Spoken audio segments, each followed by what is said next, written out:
everyone, it is Melissa Morrow with Rave Home Staging and Vintage Redesign, and today I'm going to take you on a little blast from the past.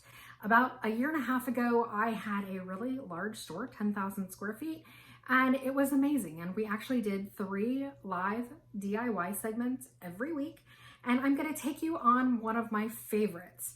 And I've edited this down. I think the original was just over an hour for a live segment, and I've edited this down to less than 9 minutes. If you enjoy this segment, maybe you want to go check out the original live for more instruction and more banter between Teresa and I hope you enjoy it.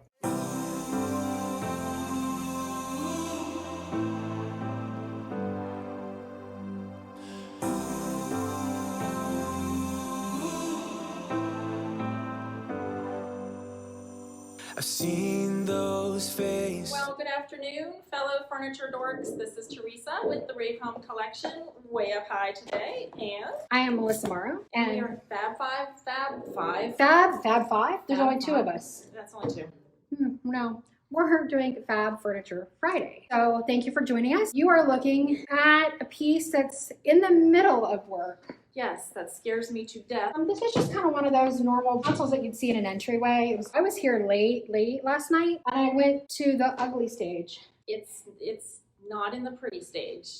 This particular technique scares me, but every time she does it, it always looks amazing. So I just have to trust and go with it. I apologize if some of the pictures and the video are pixelated. I did have the original download from Facebook, but it was recorded live on Facebook.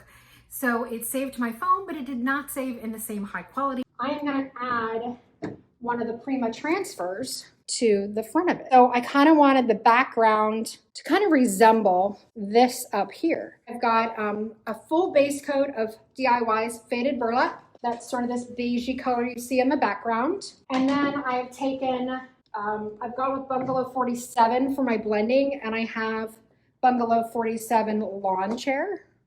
Very cool color. I have Bungalow 47 Beach House Blue, and I have Bungalow 47 Paddle Boat. So I'm going to spray my piece down. I'm going to move myself, and I might get a little spray shower. And I'm dipping it into my faded burlap. I don't have very much.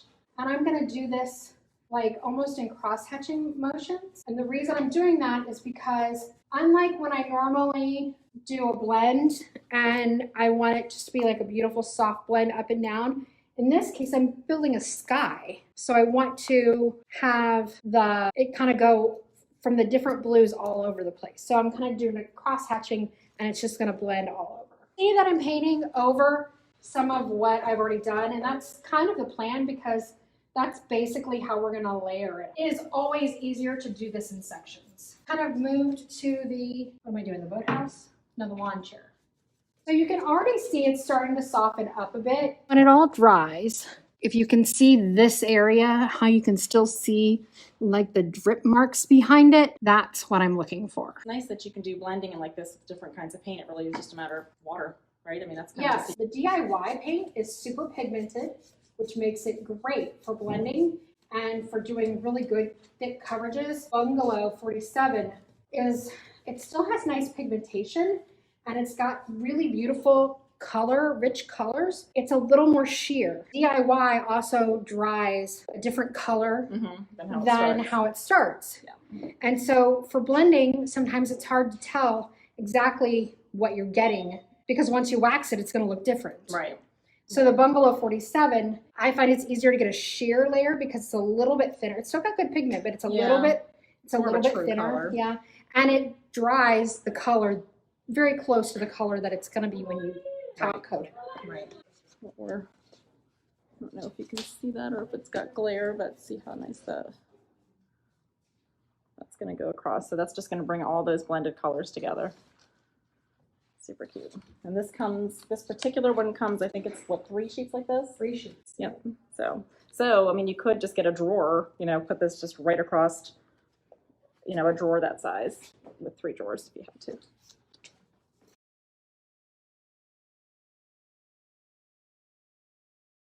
I know that in the middle, that I'm actually going to go over that with the transfer, but I want to be sure that any areas that you can kind of see through, like it's still consistent under it. So it doesn't feel like, oh, she just stopped painting there. Notice I'm using the same brush.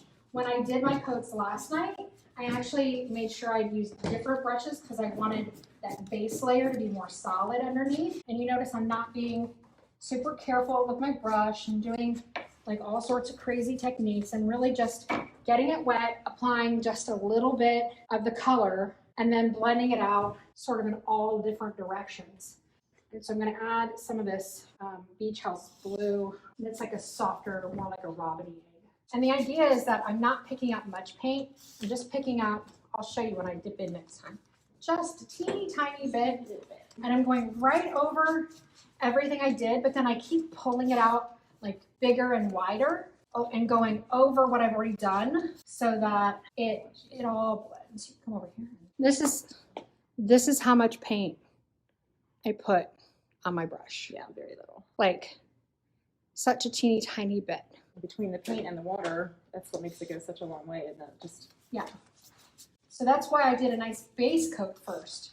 This is about basically blending over it and getting more of a softness, I guess. Yeah, it just kind of blurs maybe a little bit the lines that the drips form. You did the thing that I'm normally nervous about too. You painted hardware, woman. You just painted right over it like it wasn't even there. Which is ironic because I'm going to take it off to do this. I was going to say you have to do that anyway. On my really dark blue, I actually have grabbed even less because it goes such a long way. Any paint, that's like that, since it's, a clay-based paint, just water in a rag, we'll just wipe that right out. You want to get me just a little bit of some kind of white, preferably maybe like clawfoot tub or something by Bungalow. Yep. Just because I do want to add a little bit of brightness. So this is clawfoot tub. It's like a yellowy white, a creamy antique white. And I'm going to add some of this kind of in some of these beigey areas. And the reason I'm doing that is because I want to make sure it feels like a happy, bright day, not... We don't want overcast on this. Right. This is kind of, and again, this is where the transfer is going to go, but you can kind of see all right, I'm looking to make sure I'm not taking you on a weird ride here. Get a little closer. So here you can see the drips, but then you can also see that nice blending. Come over here. And it does, it just kind of looks like a random sunny day sky. Super pretty. Fingers crossed. It's the scary part. Yeah, just don't let it touch itself or it's done.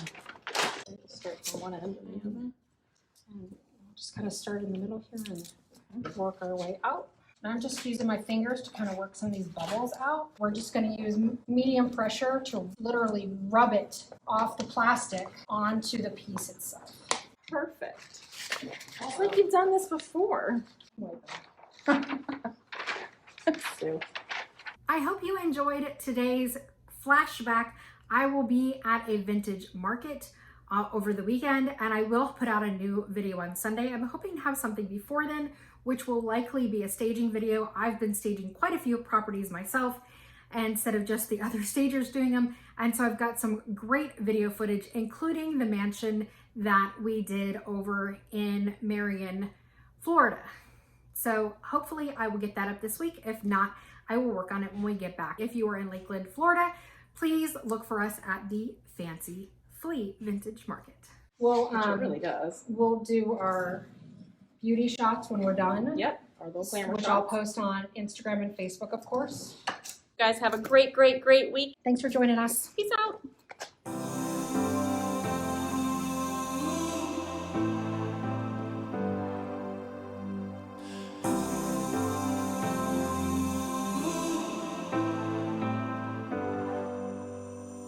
I've seen those faces, I've heard all the lies. All right, Rave Home Collection, Paint Day.